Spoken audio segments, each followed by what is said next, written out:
புள்ளையார் சதுர்த்தி வருது. ஸோ சிறப்பு திரைப்படத்தை பற்றி பேசாமல் புள்ளையார் சதுர்த்திக்கு நம்ம வீட்டில் கொழுக்கட்டை பண்ணி எத்தனை வருஷம் இருக்கும். முன்னாடிலாம் வீட்டிலலாம் உட்காந்து செம்மையாக கொழுக்கட்டை பண்ணி சாப்பிடுவோம். இன்னைக்கு 15 வீட்டில் ஒரே ஒரு வீட்டில் தான் பண்ணுறாங்க. அவங்கள பக்கத்து வீட்டுக்காரங்களுக்கு கொடுக்குறாங்களான்னா அந்த ஹேபிட் போயிடுச்சு. ஸோ அதனால வந்து கிராண்ட் ஸ்வீட்ஸ், கிருஷ்ணா ஸ்வீட்ஸ், அடையார் ஆனந்த பவனில் கொழுக்கட்டை வாங்காமல் இந்த வருஷம் நம்ம வீட்டிலேயே கொழுக்கட்டை பண்ணணும்னா கொஞ்சம் ஈஸியாக இருக்கும். அது எப்படி பண்ணுறது அப்படின்றது எனக்கு தெரியாதுல்ல. அதனால அந்த கொழுக்கட்டையை பல வெரைட்டியில் பண்ணுற ஒருத்தங்களை வச்சு நம்ம வந்து எப்படி நீங்களும் நானும் சேர்ந்தே பண்ணிடலாம். அதுக்கு வந்து அம்மா தான் வரணும், இல்லை பக்கத்து வீட்டு ஆண்டி தான் வரணும்லாம் கிடையாது. நம்மளே வில் டூ த ஓன் கொழுக்கட்டை ஃபார் ஆர் செல்ஃப். ஓகே, அதுக்கு வந்து செம்மையாக ஒருத்தர் கூட்டின்னு வர போகிறோம். அது மட்டும் இல்லாமல் நாளைக்கு பிக் எஃப்எம் சார்பாக என்ன பண்ண போகிறோம்னா ஃபோரம் விஜயா மாலில் வந்து பிக் கிரீன் கணேசா அப்படின்னு சொல்லிட்டு பொல்யூஷனை கிரியேட் பண்ணாத பிளாஸ்டர் ஆஃப் பாரிஸில் இல்லாமல் இயற்கையாக மூலிகையால் பண்ண முடியாது அப்படின்றதுனால இயற்கை மாசுபடாத வண்ணம் தயாரித்த மிகப்பெரும் பிள்ளையாரை வந்து ஃபோரம் மாலில் டிஸ்பிளே பண்ணி வச்சு செம்ம கச்சேரி நிகழ்ச்சி, கலை நிகழ்ச்சிலாம் நடக்க போகுது. பிக் எஃப்எம் ஆர்ஜிஎஸ்லாம் அங்கே இருக்க போகிறோம். எதுக்கிட்ட பிள்ளையார் சதுர்த்திக்கு அங்கே வரணுன்றீங்களா? அந்த காலத்தில் தான் நம்ம வந்து ஏதாவது ஃபெஸ்டிவல் அப்படின்னா வீட்டில் பூஜை பண்ணி சாப்பாடுலாம் பண்ணி நல்லா சாப்பிட்டு சாயங்காலம் சாமி கும்பிட்டு இது மாதிரிலாம் பண்ணுவோம். இப்போலாம் எதாக இருந்தாலும் படம் பார்க்கறது, வெளில போகிறது, லீவு நாள்ரா நல்லா தூங்கலாம்டா அப்படின்ற மாதிரி ஆயிடுச்சுல. அந்த மாதிரி நீங்கள் எதாவது பிளான் பண்ணி ஏதாவது ஒரு மாலுக்கு போகலான்னு நினச்சின்னா அங்கே வந்துடலாம். அந்த நிகழ்ச்சியில் நடக்க போகிற ஜகுல் ஜுகுலுக்கான லைட்டாக ட்ரெய்லர்லாம் இன்னைக்கு வெயிட்டிங் ஃபார் ஆல் தட் மோர். இந்தியாவில் எங்கே இருந்தாலும் எவ்வளோ கோடி ரூபாய் செலவானாலும் சமத்து போனா சுச்சி அப்படின்ற மாதிரி செம்ம ஜலை கிளங்க. இது 92.7 பிக் எஃப்எம்ல Pillaiyar Chathurthi special take it easy powered by உதயம் பருப்பு வகைகள் மற்றும் போட்வர்டு டிஜன் சோப்ஸ் அண்ட் பவுடர். டிவியில் நான் இவங்களை அடிக்கடி பார்க்கும்போது எப்படி இருப்பாங்கன்னா வந்து செம்ம மேக்கப்பாக இருந்தாலும் ஆனால் அவங்க சொல்கிற டிஷ்ஷில் வந்து அப்படியே வீட்டில் ட்ரை பண்ணி பார்க்குற மாதிரி ரொம்ப அசால்ட்டாக இருக்கும். அப்படியே எங்கள் வீட்டில் கூட 3 நாள் பண்ணி பார்த்துருக்காங்க. ஆனால் டேஸ்ட் வேண்டி அவங்க டிவியில் சாப்பிட்டு பார்த்தா சூப்பராக வந்திருக்குன்னு வாங்கல. அது மாதிரி ஒரு 2 வாட்டி தான் வந்துருக்குது. 92.7 பிக் எஃப்எம்ல பிரபல ஷெஃப் நிபுணர் சவுத் இந்தியாவில் எப்படி வந்து அந்த யார் சஞ்சீவ் கபூரே வந்து ஃபீமேல் வேஷத்தில் வந்த மாதிரி எக்கச்சக்க டிவி ஷோ பண்ணி சின்ன வயசுலேருந்து நான் பார்த்துருக்கேன். மல்லிகா பத்ரிநாத் நம்ம பக்கத்தில் உட்காந்துறாங்க. Thank you so much madam. ஆனால் நீங்கள் பயங்கர உசாராக வந்திருக்கீங்க. டிவி ஷோ இல்லை, ரேடியோ ஷோ தான் அப்படின்னு சொல்லிட்டு லிமிடெட் மேக்கப்பில் வந்திருக்கீங்க. அப்படியே மேடம், ஜெயா டிவியில் உங்களை பார்க்கும்போது பலர்னு இருப்பீங்க. எனக்கு வந்து நீங்கள் எவ்வளோ விதமான கொழுக்கட்டை இருக்கோ அதை அத்தனையும் பண்ணித்தர சொல்லிக் கொடுக்கணும் எனக்கு. எனக்கு என்ன, நான் எங்க வீட்டுல போய் ஒண்ணு தான் பண்ணுவேன். ஆனா அந்த ஆண்டிக்கு வந்து வித்தியாச கொழுக்கட்டை வேணும், இல்ல குழந்தைங்க சாப்பிட்ற மாதிரி கொழுக்கட்டை இருக்கும். சாக்லேட் கார்ன் பப்ஸ் கொழுக்கட்டை அப்படின்ற மாதிரி இதை கண்டுபிடிச்சிருப்பீங்க. சோ அது சாக்லேட் கொழுக்கட்டை கூட பண்ணலாம் இந்த காலத்துக்கு. இந்த காலத்துக்கு ஏத்த மாதிரி வெறும் இந்த மாவு வண்டி மேல இருக்கிறத வச்சுட்டு உள்ள பூர்ணம் என்ன வேணாலும் மாத்திக்கலாம். நிறைய பண்ணலாம். சரி, இப்ப முதல்ல ஆரம்பத்துல வந்து அந்த மாவு பண்றது எப்படிங்கிறதுல இருந்து ஆரம்பிச்சிடலாமா, இல்ல முதல்ல எதுக்கு புள்ளையார் சதுர்த்தி கொழுக்கட்டை பண்ணணும்னு உங்களுக்கு ஏதாவது இந்த வரலாற்று சூடுகள் தெரியுமா? தெரியுமே, உங்களுக்கு தெரியுமான்னு சொல்லுங்க. கொழுக்கட்டையை வந்து முதல்ல யார் பண்ணாங்கன்னு சொல்லிட்டு அதாவது இதிகாசங்கள்ல புராணங்கள் அந்த மாதிரி எல்லாம் எழுதி வச்சிருக்கிறது தெரியுமா? கொழுக்கட்டை முதல்ல எங்க வீட்டுல எங்க பாட்டி தான் ஃபர்ஸ்ட் பண்ணாங்க சின்ன வயசுல. எனக்கு அவங்க பாட்டி சொல்லி கொடுத்துருப்பாங்க. தெரியும், நீங்களே சொல்லிருங்க மேடம். இந்த குவிஸ் கான்டெஸ்ட்ல நான் விளையாடல, பாஸ். யார் பண்ணா? ஓகே, அதாவது வசிஷ்டரின் மனைவி அருந்ததி தேவி தான் பண்ணாங்க அப்படின்னு சொல்லிட்டு இதுல எழுதப்பட்டிருக்கு. அவங்க தான் ஃபர்ஸ்ட் கொழுக்கட்டை பண்ணாங்களா? ஆமா, முதல்ல கொழுக்கட்டை பண்ணி விநாயகருக்கு அதை நைவேத்தியம் பண்ணி எப்படி வந்து விநாயகர் வந்து நம்ம தடங்களை எல்லாம் நீக்குவாருன்னு சொல்லிட்டு எல்லாரும் நம்புறாங்க இல்லையா, அதுக்காக ஒரு புராணம் இருக்கு. அப்போதான் அவர் வந்து கொழுக்கட்டை பண்ணி அதை நைவேத்தியம் பண்ணி விநாயகருக்கு முதல்ல வழிபட்டார் அப்படின்னு சொல்லிட்டு புத்தகங்கள்ல போட்டு. அதனாலதான் அதுக்கப்புறம் நம்ம கொழுக்கட்டை பண்ண ஆரம்பிச்சோம். யாரு இந்த கொழுக்கட்டையை வந்து வீட்டுல பண்ணாம கிராண்ட் ஸ்வீட்ஸ்ல வாங்கலாம் அப்படின்றத கண்டுபிடிச்சாங்கன்னு தெரியல. அதெல்லாம் அந்தந்த கடையில இருக்கிறவங்க தான். அது நம்மளே வந்து நம்மளுக்கு ஏத்த மாதிரி மாத்தினது. ஆனா கடையில வாங்காம இந்த வாட்டி புள்ளையார் சதுர்த்திக்கு வீட்லயே கொழுக்கட்டை பண்ற மாதிரி செம்ம சிம்பிளா half an hourல பண்ணிடலாம்ல. half an hourல பண்ற மாதிரி ideas and all coming off the Mallika Badrinath only on 92.7 BFM கொழுக்கட்டை ஸ்பெஷல். இத மறந்துட்டேன்ல. பவர்ட் பை உதயம் பருப்பு வகைகள் மற்றும் போட்வர்டு டிஜன் சோப்ஸ் அண்ட் பவுடர். முதல் கொழுக்கட்டையை கண்டுபிடிச்சது அருந்ததி ராய். யாரு? அருந்ததி தேவி இல்ல, அருந்ததி தேவி வசிஷ்டரோட மனைவி அப்படின்னு சொல்லிட்டு நம்மளுக்கு தெரியாத ஒரு விஷயத்த மல்லிகா பத்ரிநாத் சொல்லியிருக்காங்க. இன்று ஒரு தகவல் கேட்டுக்கிறீங்க, தயவு செய்து நினைச்சிடாதீங்க. 92.7 பிகஃபம் வளர்ச்சியோட டேக் இட் ஈஸி கேட்டு இருக்கும்போது புள்ளையார் சதுர்த்தி வருது. கிராண்ட் ஸ்வீட்ஸ் அடையார் ஆனந்த பவன் ஸ்ரீ கிருஷ்ணா ஸ்வீட்ஸ்ல போயிட்டு ஏன் கொழுக்கட்டை வாங்கணும்? அது வர செம்ம அடிதடி தள்ளுமுள்ளலாம் நடக்குது. லாஸ்ட் 2 இயர்ஸா வந்து அட்வான்ஸ் புக்கிங்ல தான் கிடைக்குது. ஸோ அந்த மாதிரி இல்லாம வீட்லயே உட்காந்து பண்ணலாமே அப்படின்னால எப்படி பண்ணுங்கிறத இவங்க கேட்கறதுக்காக நம்ம பக்கத்தில் உட்கார வச்சிருக்கோம். சரி, முதல்ல நிறைய வகையான கொழுக்கட்டை நம்ம பண்ணி சொல்லி தெரிய போறீங்க. அதுக்கு முன்னாடி இந்த மாவு பேச அந்த மேல அந்த அவுட்டர் லேயர் அது என்னது, அது எப்படி பண்ணும்? அதுக்கு முதல்ல இன்னொரு கேள்வி கேக்குறாரு. நீங்க ஒரு கோடி நிகழ்ச்சி பார்த்து அப்படியே வந்த மாதிரி கேட்டுக்கிறீங்க. சரி கேளுங்க மேடம். இல்ல, அதாவது நம்ம ஹிந்துக்கள்ல பண்டிகைகள் எதுவா இருந்தாலும் அதுல வந்து ஒரு இன்னர் மீனிங் இருக்கும். அது வந்து பலருக்கும் தெரியாமே போயிடுது. அதாவது அவங்க மேலோட்டமா இந்த பண்டிகைனா இது பண்றோம், அது மட்டும் தான் தெரியும். இப்ப எல்லா பண்டிகையும் ஒண்ணுதான் பண்றோம். டிவி பாப்போம், சிறப்பு திரைப்படம் போடுவாங்க, துப்பாக்கி போட்டுருக்காங்க, எதிர்நீச்சல் போட்டு அல்ல என்ன. அதாவது இந்த மோதகம் இல்ல, நம்ம இப்ப கொழுக்கட்டைன்னு சொல்றோம், ஆக்சுவலி வந்து அது மோதகம். கொழுக்கட்டையோட ஒரிஜினல் பேர் மோதகம். நம்ம இப்ப ஷேப்பை மாத்துறதுனால கொழுக்கட்டை மோதகம் அப்படி சொல்றோம். ஆனா அந்த மோதகத்துக்கு நம்ம வந்து அது விநாயகருக்கு படைக்கிறதுக்கும் ஒரு அர்த்தம் இருக்குது. அது என்ன அப்படின்னு சொல்லிட்டு உங்களால சொல்ல முடியுமா? என்னால முடியாதுங்கிறது உங்களுக்கு பார்த்தோடே தெரியலையா? நீங்களே சொல்லிடுங்களேன். சரி, ஓகே. அதாவது கொழுக்கட்டையில் பாத்தீங்கன்னா மேல வந்து ஒரு மாவு இருக்கும் ஒயிட் கலர், உள்ள வந்து பூரணம் இருக்கும். பூரணம் வந்து இனிப்பா இருக்கும். அதாவது மாயை என்னும் மேல் ஓட்டை நீக்கினால் உள்ளே நம்மளுக்கு வந்து நமக்குள்ள இருக்கிற ஒரு விஷயம் கிடைக்கும். ஆமா, பூரணத்துவம் கிடைக்கும். நமக்குள்ளேயே மாயையில நம்ம இருக்கிறோம். அந்த மாயையில் உழண்டு கொண்டு இருக்கும் மாயையிலிருந்து நம்ம வந்து நமக்குள்ளேயே போறப்போ அந்த ஒரு பூரணத்துவம் நம்ம பெற்றப்போ அந்த இனிப்பான விஷயம் கிடைக்கும். அந்த இதை வந்து நம்ம வந்து ஒரு சிம்பாலிக்கா சொல்றதுதான் இந்த மோதகம். Super madam. உங்களை நான் சமையல் நினைச்சா சூக்கி சிவத்தோட சித்தப்பா பொண்ணு மாதிரி பேசிட்டீங்க. Super madam. இந்த ஒரு மோதகம் தானே, மோதகத்துக்கு மேல இருக்கிறது பேரு அந்த மாவு இருக்குல்ல, அதான் மோ. அந்த மோவை எப்படி பண்றதுன்னு சொல்லுங்களேன் எனக்கு இப்போ. ஓகே, அந்த மேல் மாவு வந்து அதாவது இப்போ வந்து ஆவியில வேக வைக்கிற கொழுக்கட்டைக்கு சொல்றேன். ஏன்னா இது 2 விதமா இருக்கு. டீப் ஃப்ரை பண்றது, பொரிக்கிறது ஒண்ணு, ஆவியில வேக வைக்கிறது ஒண்ணு. அந்த காலத்துல அந்த அருந்ததி தேவி கண்டுபிடிச்சப்போ ஒண்ணு தான் கண்டுபிடிச்சிருப்பாங்கல. ஆவியில வேக வைக்கிறது. அப்ப எல்லாம் எண்ணெய் எல்லாம் இருந்திருக்காது. ஓ ஓகே. அது ஸ்டீம் குக்டு தான். ஓகே. இதுல வந்து 2 மெத்தட் இருக்கு. ஒண்ணு வந்து அரிசியை ஊற வச்சிட்டு அரைச்சி பண்றது. இன்னொன்னு வந்து அரிசி மாவு, பச்சரிசி மாவுல இருந்து பண்றது. ரெண்டையும் சொல்றேன். முதல்ல வந்து அரிசியை ஊற வச்சு பண்றது எப்படின்னு சொல்றேன். இப்போ இமிடியேட்டா சொன்னீங்கன்னா அவங்க எழுதிக்க முடியாதுல்ல. ஆண்டி நீங்க உடனே உங்க வீட்ல இருக்கிற பேப்பர் பேனா எடுத்துக்கோ, நான் ரொம்ப வருஷமா பண்ணுகிறேன்ன்றீங்களா? அப்ப பக்கத்து வீட்டுக்காரங்களை கூப்பிட்டுருங்க. பக்கத்து வீட்டுக்காரங்களை கூப்பிட்டு அவங்களுக்கு வந்து அரிசியில மாவு அரைச்சி எப்படி வேக வச்சு கொழுக்கட்டை பண்றது அப்படின்றதெல்லாம் மல்லிகா பத்ரிநாத் அவர்கள் சொல்லி தர போறாங்க இன்னும் கொஞ்ச நேரத்தில். இது take it easy with me Balaji, powered by உதயம் பருப்பு வகைகள் மற்றும் Ponvandi detergent soaps and powder. கொழுக்கட்டை எல்லாம் சொல்லி கொடுக்குற மாதிரி ஆயிடுச்சு அப்படின்றீங்களா? ஆமா ஆண்டி, எப்போ நம்ம கிராண்ட் ஸ்வீட்ஸ் போனோமோ அப்பே போயிடுச்சு. டொரட்டை சொல்லிட்டல. அப்ப அவள் தான் முதல்ல அந்த இது சொன்னீங்களே, என்னது மேல் மாவு பிசைவது எப்படி என்பதை கொழுக்கட்டை செய்யும் முறை மல்லிகா பத்ரிநாத் அவர்கள் சொல்ல போகிறார்கள். இதுக்கு மேல வந்து ஆல் இண்டியா ரெடிமேட் சொல்ல முடியாது மேடம். ரெடி கோ. ஓகே, முதல்ல வந்து பச்சரிசி அரிசி ஊற வச்சு எப்படி பண்றதுன்னு சொல்றேன். இப்பலாம் அரிசி மாவு கடையில கிடைக்குது, அது வாங்கணுமா? அதுலயும் பண்ணலாம். 2 விதமும் சொல்றேன். முதல்ல பச்சரிசி ஊற வச்சு பண்ற மெத்தட் சொல்றேன். அரிசி 1 கப் ஊற வச்சிட்டீங்கன்னாக்க 1:2 வாட்டர், அதாவது தண்ணீர் வந்து 2 இருக்கணும். அந்த தண்ணீரை வந்து முதல்ல இதை கழுவுனதுக்கு அப்புறம் அந்த 1 கப் தண்ணியை அதுல ஊற வைக்கிறதுக்கு வச்சுக்கணும், இன்னொன்னு தனியா வச்சுக்கணும். அது மெஷர்மெண்ட்டுக்காக. அந்த ஊற வச்ச தண்ணியே, அதாவது ஒரு 1/2 hour இல்லைன்னா 1 hour ஊறினா கூட போறோம். அதை வந்து அந்த ஊற வச்ச தண்ணி மொத்தமும் யூஸ் பண்ணிட்டு அதை அரைச்சிக்கோங்க. நல்லா நைஸா அப்படியே வாட்டரியா வந்துரும். Okay, ready. அடுத்தது வந்து இன்னொரு கப்பு இருக்கு இல்லையா, அந்த தண்ணியை வந்து ஒரு வாணலி கொஞ்சம் அடி கனமா இருக்கணும், இல்லைன்னா ஒரு பாத்திரம், கனமான பாத்திரம் அதுல ஊத்திட்டு கொஞ்சமா உப்பு போட்டுட்டு, ரொம்ப கொஞ்சமா போடணும், இதுக்கெல்லாம் ஜாஸ்தி போடக்கூடாது. ஒரு 1/2 டீஸ்பூன் எண்ணெய் விடணும். கொதி வர்றப்போ இந்த அரைச்ச விழுதை வந்து அதுல ஊத்திக்கிட்டே அப்படியே கலந்துகிட்டே இருக்கணும். ரொம்ப சீக்கிரமா அது வெந்து அப்படியே பளபளன்னு வந்துரும். உள்ள இருக்க அந்த செல் வெடிச்சு அது வந்து ஒரு கூழான பதத்துக்கு வருது இல்லையா? என்ன நீங்க கூழான பதம், இது போஸ்ட் ஓட்டர் மாவு நோண்டி தயவு செய்து நினைச்சிடாதீங்க. இது என்னது அப்படின்னு பார்த்தாக்க புள்ளியாச்சி சதுர்த்திக்கு கொழுக்கட்டை பண்ணுவோம்ல, அது மேல் பூர்ணத்துக்கு உள்ள மேல வைக்கிறது. அந்த மாவு எப்படி பண்றது? அது வந்து நல்ல பளபளன்னு வந்துரும், நல்ல கெட்டியா வந்துரும். அப்ப ஆஃப் பண்ணிடணும். இன்னும் கொஞ்சம் இளம் சூடா இருக்கிறப்ப, அதாவது கை பொறுக்கிற சூடு வந்ததுக்கு அதை வந்து நம்ம நல்லா பிசைஞ்சு விடணும். ஏன்னா கட்டி தட்டாம இருக்கணும். ஆனா இந்த மாதிரி விடாம கிளறிட்டே இருந்தா கட்டி தட்டாது, நல்லா வந்துரும். 1:2 மெஷர்மெண்ட் தான் ரொம்ப இம்பார்ட்டன்ட். அது மயில் மாவை செஞ்சு ஒரு ஈர துணி போட்டு மூடி வச்சுக்கணும். இது வந்து மாவு நம்மளே அரைச்சா இல்ல நல்லா அரைக்க முடியாது, கடையில வாங்கிற அரிசி மாவு அப்படின்றவங்களுக்கு இதே ப்ரொசீஜர். ஆனா வந்து இல்ல, அது கொஞ்சம் வித்தியாசம். Vidyasagar, tell me.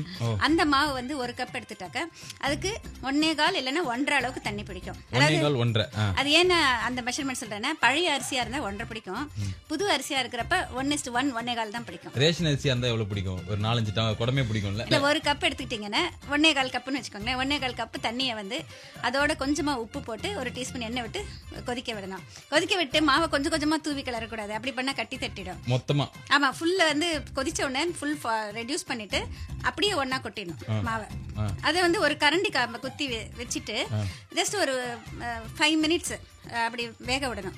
அதுக்கப்புறமா ஆஃப் பண்ணிடணும். அதுக்கப்புறம் போய் அந்த கரண்டியை தொடணும், கையில சூடு போடும். ஐயோ கொழுக்கட்டை போடும்போது அடி பிடிச்சுன்னு சொல்லுங்க. கரண்டியினுடைய பின் சைடு தான் அதுல குத்தி வைக்க சொல்லிருக்கு, அதனால ஒன்றும் சூடாகாது. கொஞ்சம் லாங்கா இருக்கிறது வச்சு மேல மூடி வச்சிருங்க.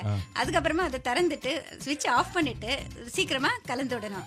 கட்டி தட்டாம இருக்கணும்னாக்க இந்த மாதிரி தான் பண்ணணும். மாவை வந்து சூடா லேசா ஆறுனதும் ஃபுல்லா ஆற விடக்கூடாது, கொஞ்சம் கை பொறுக்கிற சூடு இருக்கிறப்பே நல்லா பிசைஞ்சிடணும். அதுதான் ரொம்ப முக்கியம். Okay, the passaging of the மாவு at the right moment is a momentary action of physical reaction. இன்னும் கொஞ்ச நேரத்துல பூர்ணம் பண்றது எப்படி அப்படின்றது விஸ்வநாதன் கிட்ட கேட்க முடியாது அப்படின்றதுனால மல்லிகா பத்ரிநாத் கிட்ட கேட்க போறோம். இது take it easy with me Balaji of the kozhukattai, powered by உதயம் பருப்பு வகைகள் மற்றும் Ponvandi detergent soaps and powder of the international quality is also happening of டொரண்டன்டா. கொழுக்கட்டையோட outer layer of the inner conflicts அதை நம்ம பண்ணி முடிச்சிட்டோம். அதாவது கடையில மாவு வாங்கினாலும் சரி, வீட்டில் அரைச்சி பண்றதா இருந்தாலும் எப்படி பண்ணும் அப்படின்றத மல்லிகா பத்ரிநாத் வந்து சொல்லிட்டாங்க. இப்போ உள்ளுக்குள்ள இருக்கிற பூர்ண விஸ்வநாதன் எப்படி பண்ணும் அப்படின்றத அவங்க கிட்ட கேட்க போறோம். முதல்ல வந்து ட்ரெடிஷ்னலா இருக்கிற அந்த இனிப்பு கொழுக்கட்டைக்கு என்னலாம் தேங்காய் தேவைன்னு எனக்கு தெரியும் அந்த டேஸ்ட். அதுக்கப்புறம் ஏலக்காய் வந்து வாயில மாட்டோம், செம்ம கடுப்பாகும், இருந்தாலும் அது வாசனைக்குடா அப்படின்றவாங்க அம்மா. ஸோ இதை எப்படி பண்ணணும்? இது வெள்ளை கொழுக்கட்டை இல்லைன்னா தேங்காய் பூரண கொழுக்கட்டை அப்படின்னு சொல்லுவாங்க. ஓகே. அதுக்கு வெள்ளை தேங்காய் வந்து ஃப்ரெஷ்ஷா உடைச்சி துருவிக்கணும். அது துருவினது வந்து கொஞ்சம் நைஸா இருக்கணும், மத்தியில அந்த இதுமா இருக்கக்கூடாது. அப்படி கொஞ்சம் கோர்ஸா இருந்ததுன்னா மிக்சியில போட்டு லேசா ஒரு திருப்பிக்கலாம், அப்பதான் நல்லா இருக்கும் பூரணம். அதை வந்து துருவிட்டு ஒரு கப் அளவு மெஷர்மெண்ட் எடுத்துக்கிட்டீங்கன்னா, கப்புங்கிறது நான் சொல்றது அழாக்கு எந்த வேணா எது வேணா எடுத்துக்கோங்க. ஒரு கப் தேங்காவை துருவி எடுத்துக்கணும் நைஸா. ஆமா. இப்பலாம் அது கூட ஃபுட்பால் வைக்கிறாங்க தெரியல மேடம். துருவின தேங்காய் ஆனா நார்மல் தேங்காயோட 5 ரூபாய் ஜாஸ்தி இருக்கும். துருவின தேங்காய் ஒரு கப் இருந்தாக்க துருவின வெல்லம் வந்து ஒரு கப். ஓகே. இதுக்கு வந்து ஏலக்காய் தூள் 1/4 டீஸ்பூன் போட்டா போறோம், கால் இல்லைன்னா 1/2 டீஸ்பூன். ஆனா நாங்கெல்லாம் வந்து தூள் பண்றது வேற மெத்தட், அது அப்புறம் சொல்றேன். அதுக்கு 2 எபிசோட் ஆகும் போல இது. ஆனா ஏலக்காய் தூள் போடுறது நல்லது இல்ல, இல்லனா வாயில மாட்டி செம்ம கடுப்பேத்துது. ஓகே. ஏலக்காயா போடாம தூள் போட்டா நல்லது. தூள். முந்திரி பருப்பை வந்து நல்ல பொடியா கட் பண்ணிட்டு கொஞ்சமா நெய் விட்டு வறுத்து அதை வச்சுக்கணும். ஓகே. இதுக்கு வந்து ஒரு ஹோல்டுக்காக பொட்டுக்கடலை பொடி 1 டேபிள் ஸ்பூன் சேர்ப்போம். பொட்டுக்கடலை பொடி ஒரு ஹோல்டு, அதாவது எல்லாம் ஒண்ணா நிக்கிறதுக்கு பொட்டுக்கடலை பொடி 1 டேபிள் ஸ்பூன். இப்போ வந்து இந்த துருவன தேங்காயும் வெல்லத்தையும் நல்ல ஃபைனா துருவன வெல்லம், கட்டி கட்டியா பெருசு பெருசா போடக்கூடாது, அது கரையாது. இது ரெண்டையும் ஒன்னா போட்டு வாணலியில கலந்து விடணும். ஏன்னா ஃப்ரெஷ்ஷா துருவன தேங்காங்கிறப்ப அதுல மாய்ஸ்சர் கண்டென்ட் இருக்கும், அதோட வெல்லம் சேர்த்து தானாவே அதுவே கரைய ஆரம்பிச்சிடும். சூப்பர். தண்ணி சேர்க்க கூடாது. It's a moisturizing. அது ஹீட் பண்றப்பயே அது வந்து நல்ல அந்த வெல்லம் கரைஞ்சி அது ரெண்டும் நல்லா சேர்ந்து வரும். அதை அப்படியே கலந்து விட்டுட்டே இருந்தோம்னாக்க ரொம்ப சீக்கிரமா வந்து அது வந்து கெட்டிப்பட ஆரம்பிச்சிடும். ரொம்ப கெட்டியாகவும் விடக்கூடாது. அது வந்து மாய்ஸ்சர் எவாபரேட் ஆனதும் இந்த ஏலக்காய் தூளை போட்டுட்டு இந்த வறுத்த முந்திரி சேர்த்துட்டு அந்த கொஞ்சம் மாய்ஸ்சர் இருக்கிறப்பே அந்த பொட்டுக்கடலை மூஞ்சில எடுத்து அப்ளை பண்ணா பளபளன்னு இருக்கும்ல ஃபேஸ். இல்ல, பொட்டுக்கடலை பொடி கொஞ்சம் போட்டு சேர்த்து கலந்து இறக்கிட்டாக்க உங்களுக்கு வந்து அந்த பூர்ணம் வந்து நம்ம உருட்டுறப்ப நமக்கு நல்லா நிக்கும். இவ்வளவுதான் பூர்ணம். ஆமா. It's Purnam Viswanathan is very very easy. நீங்க முதல்ல செய்ய வேண்டிய ஐட்டம் அதான் கேட்டேன்டான்றீங்களா? இருந்தாலும் இன்னொரு வாட்டி சொல்றேன். என்னன்னா கொஞ்சோண்டு தேங்காய் 1 கப்பு நல்லா துருவி, அதுக்கப்புறம் வெல்லம் 1 கப்பு, ரெண்டுத்தையும் சேர்த்து வாணலில போட்டு கலரும் போது மாய்ஸ்சரைசிங் ஃபேக்டர் ஆஃப் த ஈரப்பதத்தினால அதுவே ஒட்டிக்கும். அது மேல இந்த இளநீர் தூள் போட முடியாது. என்ன தூள்? ஏலக்காய் தூள். அதை போட்டதுக்கு அப்புறம் பக்கத்துல இந்த முந்திரி பருப்பு விலை ஜாஸ்திரா அப்படின்றீங்களா, ஒரு 2 ரூபாய் பாக்கெட் பக்கத்து கடையில் கேட்டீங்கன்னா கொடுப்பாங்க. 2 இருக்கும் உடஞ்சு போய் அதை நீங்க அப்படியே வந்து நெய்ல வறுத்து போட்டு எல்லாத்தையும் சேர்த்தா சந்தோஷமா இது 2 ரெடி. இது எப்படி மிக்ஸ் பண்ணும் அப்படின்றதுக்கு அவங்க கையில ஒரு புக்கே வச்சிருக்காங்க. மேடம் இந்த புக்கோட பேர் எப்படி சொல்லுங்க? விநாயக சதுர்த்தி நைவேத்திய சமையல் அப்படின்ற ஒரு புக்கே வெளியிட்டு இருக்கிற மல்லிகா பத்ரிநாத் கிட்ட கொஞ்ச நேரத்தில் கேட்க போறோம். இது take it easy with me Balaji, powered by உதயம் பருப்பு வகைகள் மற்றும் Ponvandi detergent soaps and powder detergent அப்படின்றத ஃபாஸ்டா சொல்லும்போது வேர் அப்படின்னு ஆகுது வாய். எப்படி வேர் என்னடா இது கொழுக்கட்டை பண்றதுலாம் ஒரு விஷயம்னு சொல்லிட்டு அதுக்கு ஒரு ஷோ வேற பண்ற, அதுக்கு ஒரு மல்லிகா பத்தின டைம் வேற வேஸ்ட் பண்றியடா அப்படின்னு சொல்லிட்டு ஒரு 2 அங்கிள் ஏதாவது நினைச்சிருக்கலாம் மனசுல. ஆனா அப்படி கிடையாது. அது எவ்வளவு பெரிய இம்பார்ட்டன்ட் விஷயம். அந்த காலத்துல நம்ம வீட்டுல இருக்கிற எல்லா அம்மாக்கும் வந்து கொழுக்கட்டை எல்லாம் பண்ண தெரியல மேடம். இப்ப யாருக்கிட்டே கொழுக்கட்டை அப்படின்னா வந்து அது கிடைக்கிற இடத்தோட அட்ரஸ் சொல்லி தெரியும். அடையாறுல வந்து ரைட் எடுத்து லெஃப்ட் பண்ணீங்கன்னா கிராண்ட் ஸ்வீட்ஸ் உள்ள இருக்கும் அப்படின்னுவாங்க. அதனால தான் நம்ம வந்து வீட்லயே பண்றதுக்கு எப்படின்னு உங்ககிட்ட கேட்டுக்கிறோம். இதை நம்ம ப்ரூவ் பண்ற மாதிரி எங்க ஆஃபீஸ்ல இருக்கிற கேர்ள்ஸ் இங்க நின்று இருக்காங்க, யங் கேர்ள்ஸ், யோ பெப்பி கேர்ள்ஸ். அவங்க கிட்ட நீங்க ஏதாவது கேள்வி கேளுங்க. அவங்களுக்கு பதில் தெரிஞ்சதுன்னா இந்த ஷோ நம்ம இப்பவே ஸ்டாப் பண்ணிடலாம் madam. Okay, ask their question madam. Shoot the question Mallika Badrinath அவர்களே. இல்ல நீங்க எப்ப கொழுக்கட்டை பண்ணிருக்கீங்களா வாழ்க்கையில? 2 தடவை பண்ணிருக்கோம். அவங்களுக்கு கல்யாணம் 25 வயசு ஆகுது, 2 வாட்டி கொழுக்கட்டை பண்ணிருக்காங்களாம். அது வந்து புருஷனின் வற்புறுத்தலின் பேர் அந்த கொழுக்கட்டை பண்ணி பக்கத்துல வந்து மியூசிக் அகாடமில போஸ்ட் ஓட்டத்துக்கு யூஸ் ஆயிருக்கும்.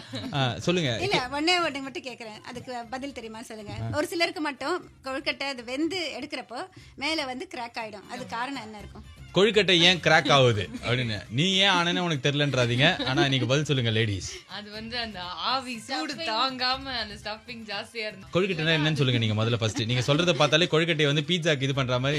ஓவர் ஃபில்லிங் வச்சாதான் அந்த மாதிரி. ஓவர் ஃபில்லிங் ஒண்ணு, ஆவினால அது மாதிரி பாவி ஆயிடுது. இன்னொன்னு வந்து பதமா இல்ல அப்படின்றத சொல்லிருக்காங்க. மாவு பதமா இல்ல, எண்ணெய் எல்லாம் ஜாஸ்தி போட மாட்டோம் மாவுல, ஜஸ்ட் அது பிசைறது கொஞ்சம் தான். மெயினா வந்து சயின்டிபிக்கா பாத்தீங்கன்னா உள்ள வந்து காற்று குமிழ் அடைபட்டு நீங்க பூரணம் வைக்கிறப்ப கொஞ்சமா பூரணம் வச்சு அது லூசா அப்படி பண்ணிருக்கீங்கன்னு வச்சுக்கோங்களேன், அந்த காற்று வந்து வெளியில வரதுக்கு ட்ரை பண்றப்போ காற்றே என் வாசல் வந்தாய் தனியாக ஏன் நிற்கிறாய், அதிகமான காற்றும் அதுல இருக்க கூடாது. அது கரெக்டா வச்சு பண்ணாக்க உங்களுக்கு நல்லா வரும். சோ கொழுக்கட்டை பண்ணும்போது ஃபேன் ஆஃப் பண்ணுங்க அப்படின்றதான் இப்ப மல்லிகா பத்ரிநாத் சொல்லிருக்காங்க. ஆனா இது தெரியாத இந்த 3 யங் கேர்ள்ஸ் என்ன பாக்குறாங்க, உனக்கு தெரியுமான்ற மாதிரி கரெக்ட் தான். அதனால யாருக்குமே தெரியாதுங்கிறனால தான் இன்னைக்கு kozhukattai special take it easy. Uncle ஆண்டிக்கெல்லாம் மட்டும் கிடையாது, உங்களுக்கு தான் யார் வேணாலும் கொழுக்கட்டை பண்ணலாம். பூஜைனா வந்து லேடிஸ் தான் பண்ணலாம் கிடையாது. இல்ல எங்க ஆபீஸ்ல 3 பேர் எதுக்கு உட்காந்துருந்தாங்க, 3 பேருமே லேடிஸ் இருந்தாங்க. பஞ்சு மிட்டாய் இருந்தா அவனை தான் நாங்க கேட்டிருப்போம். ஆனா இல்ல இங்க. ஓகே, இன்னும் கொஞ்ச நேரத்துல பூர்ணத்தையும் மாவையும் எப்படி மிக்ஸ் பண்றது அப்படின்றத சொல்ல போறோம். இது 92.7 பிக் எஃப்எம்ல இன்டர்நேஷனல் லெவல்ஸ் கொழுக்கட்டை making is happening in take it easy, powered by உதயம் பருப்பு வகைகள் மற்றும் Ponvandi detergent soaps and powder. ஃபர்ஸ்டே சொல்லிடுறேன், இல்ல கடைசியில மறந்துடுறேன். 92.7 பிக் எஃப்எம்ல take it easy, powered by உதயம் பருப்பு வகைகள் மற்றும் Ponvandi detergent soaps and powder. இப்போ யாருமே என்ன குறைய சொல்ல முடியாது. ஏ ஜாலி வின் தி மேட்ச். யார் யாருக்கும் டாக்டர் பட்டம் கொடுக்குறாங்க, சாப்பாடு டாக்டர் அப்படின்னு இவங்களுக்கு ஒரு பட்டமே கொடுத்துருக்கலாம் போல. இது அதாவது மைக் ஆஃப் பண்ணதுக்கு அப்புறம் சில மேட்டர்லாம் அவங்க சொல்றாங்க. அது என்னது ஏஆர்எஸ்ஆ? அவர் ஒரு பழைய நாடக நடிகர் தானே. ஏஆர்எஃப் அமிலேஸ் ரிச் ஃபுட், அது குழந்தைங்களுக்கான ஃபுட். அமிலேஸ் ரிச் ஃபுட் அப்படின்னு குழந்தைங்களுக்கு, அதாவது ஒரு வயசுக்கு இருக்கிற குழந்தைங்களுக்கு என்னெல்லாம் உணவு அப்படின்னு சொல்லிட்டு அதுக்கு ஒரு தனி புக் எழுதிருக்காங்களாம். இவ்வளவு புக் எழுதினது யார் அப்படின்னு பார்த்தாக்கா மல்லிகா பத்ரிநாத் 92.7 பிக் எஃப்எம்ல பாலாஜியோட டேக் இட் ஈஸி கேட்டு இருக்கும்போது புலையார் சதுர்த்தி ஸ்பெஷலா வீட்லயே கொழுக்கட்டை பண்ணலாம், கிருஷ்ணா ஸ்வீட்ஸ்ல போய் ஏன் வாங்கணும், அதாவது அவங்களுக்கு இது எதிரான விளம்பரங்கள், வீட்டில் பண்றதுக்கான ஒரு ஆதரவு விளம்பரமா இவங்க வந்து கொழுக்கட்டை சொல்லி கொடுத்துருக்காங்க. முதல்ல மேல் மாவு பண்ணியாச்சு, உள்ள வச்சிருக்கிற பூர்ண விஸ்வநாதத்தையும் பண்ணியாச்சு. இது ரெண்டுத்தையும் எப்படி சேர்க்கணும்னு சொல்லுங்களேன். அதாவது இந்த இடத்துல தான் வந்து மோதகம் கொழுக்கட்டை நம்ம டிஃபரன்ஸ். மோதிரத்தை ஊத்தி வச்சுட்டு பண்ணுமா? இல்லப்பா, மோதகம்ங்கறப்ப ஷேப் இப்படி வந்து குமிழ் மாதிரி இருக்கும் இல்லையா, மணி பேக் மாதிரி. ஆமா, அதான் கொழுக்கட்டை. இல்ல, அது கொழுக்கட்டைங்கிறப்ப வந்து நம்ம வந்து ஃபிளாட்டா பண்ணுவோம். இது அதாவது ஹாஃப் மூன் ஷேப்ல பண்ணுவோம். ஹாஃப் மூன் ஷேப்ல இருக்கிறது வந்து உப்பு கொழுக்கட்டை தானே அப்படி பண்ணுவாங்க? இல்ல, இதுவும் பண்ணுவாங்க, ஸ்வீட்லயும் பண்ணுவாங்க, அதுவும் பண்ணுவாங்க. மோதகம்ங்கறப்ப வந்து உங்களுக்கு அந்த மேல ஷேப் தான் அது வித்தியாசம். எனக்கு மோதகத்தை சொல்லி கொடுங்க அப்ப நீங்க ஃபர்ஸ்ட். ஓகே, ரெண்டுமே ஒண்ணுதான். நம்ம வைக்கிற செய்யற மெத்தட் தானே முக்கியம். முதல்ல வந்து நம்ம செஞ்சு வச்ச மாவுல இருந்து நம்ம கையில கொஞ்சமா எண்ணெய் தொட்டுக்கணும். ஒரு சிறிய கிண்ணத்துல எண்ணெய் வச்சிட்டு கையில தொட்டுக்கோங்க. தலையை தடவிட்டு நல்லா ஏர் வாஷ் பண்ணீங்கன்னா சின்ன சின்னதா உருட்டிக்கணும். அது ஒரு சின்ன எலுமிச்சப்பழ சைஸ்ல உருட்டிக்கணும். இது வந்து பூர்ணத்தை இல்ல, மாவை உருட்டி வச்சுக்கணும். பூர்ணத்தை அதே மாதிரி ஒரு சைஸ்ல தனியா உருட்டி வச்சுக்கணும். இல்ல நம்மளுக்கு வந்து மாவு தொட்டுட்டு அதுல தொடரப்ப ரெண்டு ஒன்னா சேர்ந்துரும், சரியா வராது. தொட்டி முட்டி. ஓகே, இந்த பூர்ணத்தை உருண்டை பண்ணி தனியா தட்டுல வச்சுட்டு இந்த மேல் மாவுல வந்து முதல்ல வந்து சின்ன சின்ன லெமன் சைஸ்ல உருட்டிக்கணும். அதை வந்து கையில வச்சுட்டு கொஞ்சம் லேசா அமுக்கி ஃபிளாட்டன் பண்ணிட்டு ஒரு ஓரத்துல இருந்து, அதாவது அவுட்டர் எட்ஜ்ல இருந்து கையில வந்து நம்ம ஃபோல்ட் பண்ணிக்கிட்டே அப்படியே வந்து மடிச்சுக்கிட்டே வந்தனாக்கா அது வந்து அப்படியே ஒரு குழி மாதிரி கப் மாதிரி வந்து ஆவியில வேக வைக்கிறோங்கிறப்ப இட்லி தட்டுல பெரிய இட்லி வைப்போம் இல்லையா, அதுல பொதுவா வந்து பண்டிகைக்குன்னு நிறைய செய்யறப்போ ஒரு வாழை இலையை அதுக்குள்ள வச்சிருவோம். ஏன்னா அப்பதான் எடுக்கிறதுக்கு ஈஸியா இருக்கும், இல்லைன்னா ஒட்டிக்கும் அந்த இதுல தட்டுல. வாழை இலை வைப்பது இட்ஸ் a டிப்ஸ். வாழை இலை வச்சிட்டாக்க நம்ம அடுத்த ஈடு வைக்கிறப்ப அது ஈஸியா இருக்கும். அப்படி இல்லைன்னா அந்த தட்டுல எண்ணெய் பூசிடுவோம். அது தண்ணி வந்து எப்பவுமே சூடாகி கொதி வந்ததுக்கு அப்புறம் இதை இறக்கி வைக்கணும். அப்பதான் உடனே அது வேக ஆரம்பிக்கும். நம்ம வந்து ஆறுன தண்ணி ஊத்திட்டு இதை வச்சிட்டதுக்கு அப்புறம் குக்கரை ஆன் பண்ணீங்கன்னா அதுலயும் ஒரு வித்தியாசம் வரும். இதுதான் வந்து பேசிக் ப்ரொசீஜர். ஆமா, 7 மினிட்ஸ் மேல ஸ்டீம் வந்ததுக்கு அப்புறம் 7 நிமிஷம் வெந்தாக்க சரியா இருக்கும். 7 நிமிஷத்துல கொழுக்கட்டை பண்ணிடலாம் அப்படின்றதுதான் மல்லிகா பத்ரிநாத் சொல்லியிருக்கிற உலக நியதி. இது வந்து சாதா ஃபர்ஸ்ட் ஊர்ல இருக்க பூர்ணம் தான், அதாவது ஸ்வீட் பூர்ணம். இதுக்கப்புறம் வந்து அவங்களே வந்து எக்கச்சக்க பூர்ணம்லாம் சொல்றாங்க. எனக்கு தெரிந்த 2 அப்படின்றீங்களா, அவங்க நிறைய வச்சிருக்காங்க. சாக்லேட் மஷ்ரூமோ பூர்ணம்னு ஒன்று இருக்கா, உங்களுக்கு தெரியுமா தெரியாதுல? இன்னும் கொஞ்ச நேரத்தில் இப்போ அடுத்ததாக it's international quality of the high cost kozhukattai. அது பேர் என்ன? முந்திரி பூரண கொழுக்கட்டை. முந்திரி கொட்டை கேள்விப்பட்டிருக்கோம், இது முந்திரி கொழுக்கட்டை. அது it's a very new idea of the innovation அப்படின்னு சொல்லிட்டு எம்மி அவார்ட்ஸ்ல போய் கும்மி அடிக்கிற மாதிரி இவங்க 2 அவார்டு வாங்கியிருக்காங்க. 92.7 பிக் எஃப்எம்ல சாயங்காலத்துல இருந்து புலையார் சதுர்த்தி ஸ்பெஷலா கடையில கொழுக்கட்டை வாங்காம இந்த வருஷம் வீட்லயே கொழுக்கட்டை பண்ணலாம் அப்படின்றதுக்காக அவங்களை கூப்பிட்டு ஈஸியா பண்றது எப்படிலாம் கேட்கும்போது ஈஸியா தான் இருக்குது. பண்றவங்க தானே தெரியுங்களா? அது கரெக்ட் தான். நீங்க அந்த முந்திரி கொழுக்கட்டை எப்படி பண்ணணும்னு சொல்லுங்க மேடம். ஆக்சுவலி இதுல வந்து முந்திரி பருப்பை வந்து நம்ம பவுடர் பண்ணணும். அது வந்து ரொம்ப முக்கியம். அப்படியே நம்ம பவுடர் பண்ண முடியாது. அதுக்காக என்ன பண்ணலாம்னாக்க கொஞ்ச நேரம் வெயில வச்சு எடுத்தா கொஞ்சம் கிறிஸ்ப் ஆயிடும். இல்லைன்னா வீட்டில் மைக்ரோவேவ் அவன் வச்சிருந்தீங்கன்னா அதுல வந்து மீடியம் பவர்ல வச்சுட்டு 1 மினிட் இல்லைன்னா 2 மினிட்ஸ் வச்சுட்டு வெளியில எடுத்துட்டீங்கன்னா கொஞ்சம் நேரம் கழிச்சு அப்படியே கிறிஸ்ப் ஆயிடும். அந்த கரகரப்பானதை மிக்சியில பொடிக்க முடியும். நிறைய வந்து ஒரே டைம்ல பொடிக்க முடியாது. இப்போ 1 கப் அளவு எடுத்துட்டீங்கன்னு வச்சுக்கோங்களேன், அதை வந்து சின்ன மிக்சியில போட்டு கொஞ்சம் விட்டு விட்டு மிக்சியை இயக்கணும். கொஞ்சம் அதாவது விப்பர் மோட் இல்லையா, விப்பர் மோட். ஏன்னா அது வந்து அப்படியே அதுல இருக்கிற ஆயில் வெளியில வந்துட்டு சைட்ல ஒட்டிக்கும், அது பவுடர் ஆகாது. சோ அது கிறிஸ்பா இருக்கணும். அந்த நேரம் அதை வந்து விட்டு விட்டு அடிக்கிறப்ப அது பவுடர் ஆயிடும். அந்த மாதிரி பவுடர் பண்ணி ஒரு இதுல எடுத்துக்கோங்க. அது மாதிரி பண்ணா வேர்க்குருக்கு நல்லது இல்ல? இல்ல இல்ல, ஓகே. அத வந்து கொஞ்சம் பொடிச்சு எடுத்துக்கணும். இதோட வந்து பொடிச்ச சர்க்கரை கலந்துக்கலாம், ஈக்குவல் 2 சமமா. ஆனா அது மட்டும் பண்ணா உங்களுக்கு வந்து அது உள்ள வச்சு கொழுக்கட்டை பண்ணது கொஞ்சம் கஷ்டம், பவுடரா இருக்கும். அதுக்காக என்ன பண்ணுவோம்னாக்க, அதாவது டெசிகேட்டட் கோகனட்னு கடையில கிடைக்கும் பவுடர், தேங்காய் பவுடர், தேங்காய் பொடி. அது இருந்தா அது மிக்ஸ் பண்ணிக்கலாம். இல்ல நம்ம வீட்லயே வந்து கொப்பரை இருக்கும் இல்லையா, கொப்பரையை துருவிட்டு அதை கொஞ்சம் பவுடர் பண்ணி இதோட சேர்த்து கலந்துக்கலாம். ஓகே, இந்த 3 பவுடர் சேர்ந்து மிக்ஸ் பண்ணிக்கணும். ஆமா, அதோட கொஞ்சம் ஏலக்காய் தூள். இல்ல ஒண்ணுமே இல்ல, இதோட கொஞ்சம் ஏலக்காய் தூள் மிக்ஸ் பண்ணிட்டு அது பவுடரா தான் இருக்கும். இது வந்து இந்த பூர்ணம் செஞ்சு 2-3 நாள் முதல்ல வச்சா கூட ஒண்ணும் ஆகாது, நல்லா இருக்கும். இதை வந்து நம்ம கப் மார்க் பண்ணதுக்கு அப்புறம் அது ஸ்பூன்ல தான் எடுத்து அது உள்ள ரொப்பிட்டு அதை வந்து சீல் பண்ணிக்கணும்.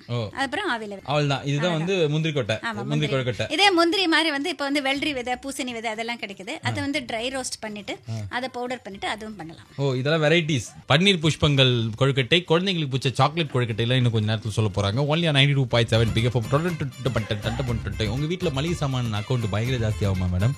நீங்க சமையல் ட்ரை பண்றதுக்கே அந்த கடைக்காரர் கொடுத்து வச்சவரு நீலகிரிஸ் அந்த மாதிரி இடத்துல வாங்குவேன். அதுக்கப்புறம் தான் 2 பிரான்ச்சே ஆரம்பிச்சிருக்காங்க உங்களுக்கு புதுசா. நீலகிரிஸ்னோட தான் டபால் ஞாபகம் வருது. உதயம் பருப்பு வகைகள் மற்றும் Ponvandu detergent soap set powder தான் இந்த நிகழ்ச்சியை பவர் பண்றாங்க. Okay, Ponvandu detergent soap set powder மற்றும் உதயம் பருப்பு வகைகள் வழங்கும் டேக் இட் ஈஸில இன்னைக்கு நாளைக்கு புள்ளியார் சதுர்த்தி அப்படின்றதுனால kozhukattai special is happening with Mallika Badrinath. It's a final kozhukattai mission is happening of the குழந்தைகள் ஸ்பெஷல். இது என்ன கொழுக்கட்டை மேடம்?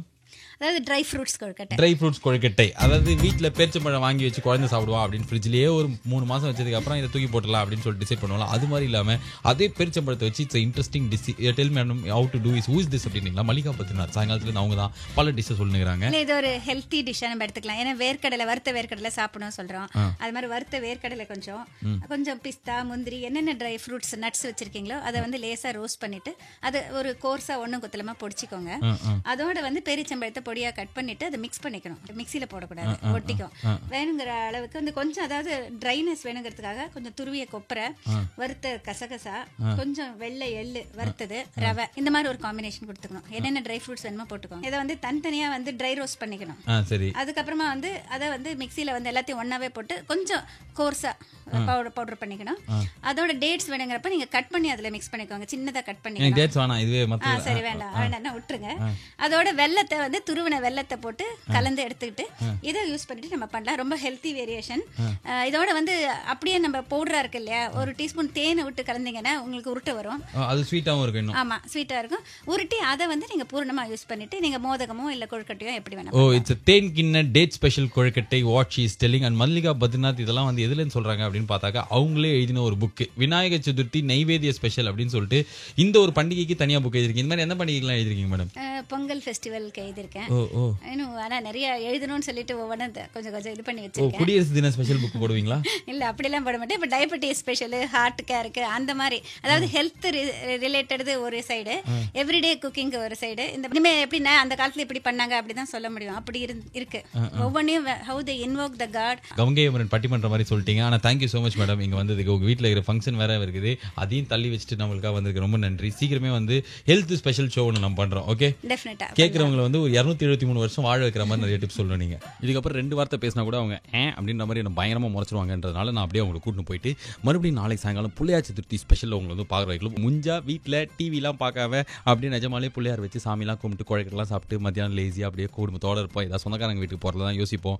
பழைய பண்டிகைலாம் இப்படி தான் கொண்டாடுவோம். அந்த மாதிரி பண்ணலாம். இல்லையே நாளைக்கு 11 மணிக்கு த்ரிஷா இல்லைன்னா நயன்தாரா படம் பார்த்துட்டு அப்படியே சாயங்காலம் வந்து மாயா படம், பேய் படம் பார்க்கலாம்னு சொல்லிட்டு சினிமா, டிவி அதுலேயே இது ஃபேஸ்புக்கில் போய் வாழ்த்து சொல்கிறதெல்லாம் இல்லாமல் முடிஞ்சா பண்டிகை மாதிரி கொண்டாடலாம். அப்படி இல்லைன்னா பரவாயில்ல, 11 மணிக்கு தூங்கிட்டு சந்தோஷமாக இன்னொரு லீவ் நாள் மாதிரி கூட கொண்டாடலாம். Okay, happy Vinayagar Chaturthi. I C you tomorrow. Until then உங்களை நீங்கள் நல்லா பார்த்துக்கோங்க. பக்கத்தில் இருக்கிற முடிஞ்சா பார்த்துக்கோங்க. This Balaji Singh. Tata bye, good night. நம்ம கிரேட் நைட்.